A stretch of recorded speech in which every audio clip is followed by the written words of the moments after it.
How would you define strength? Would it be lifting massive amounts of weight? Would it be working in the hot summer sun? The ability to do that.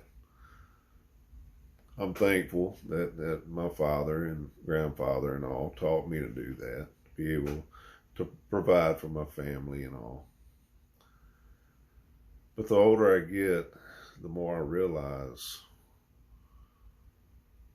what strength is.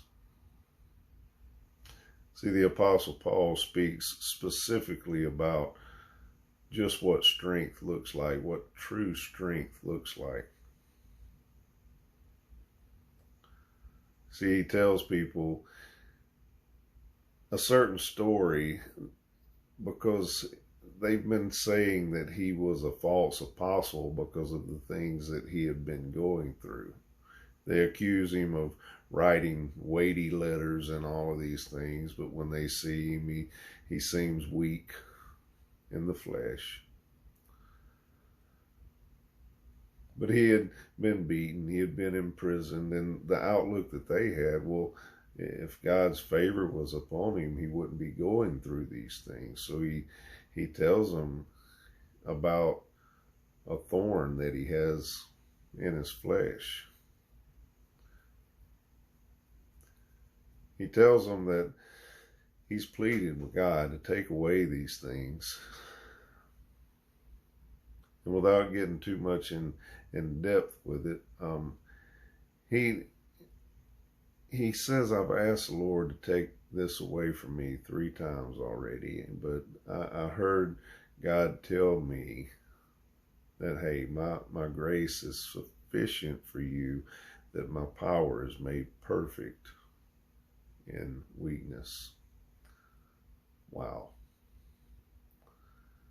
You see, one of the greatest weaknesses we have, something that we can't do one single thing about, Christ overcame it, and that's death.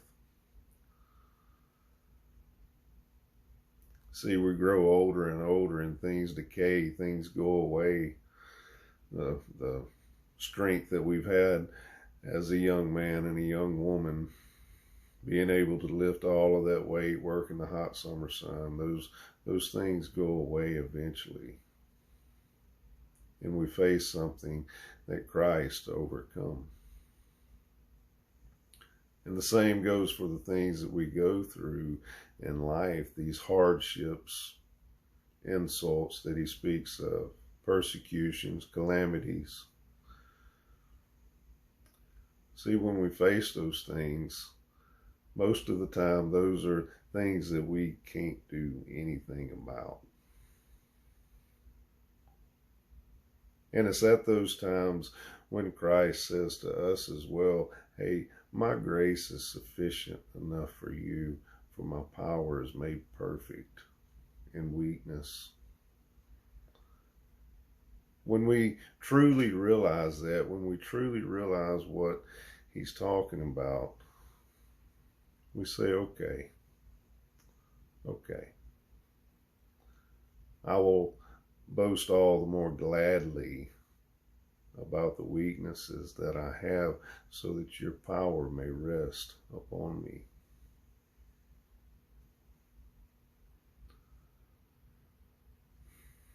See, strength is overcoming weakness. And the only true way to overcome weakness, thereby and have true strength, is through the one who has overcome even death for you and I.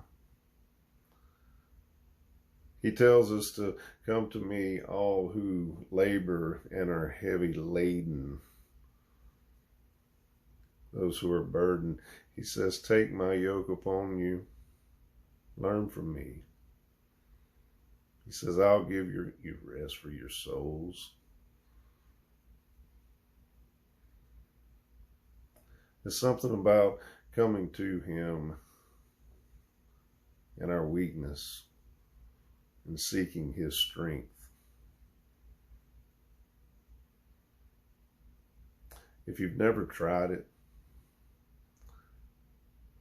give it a shot.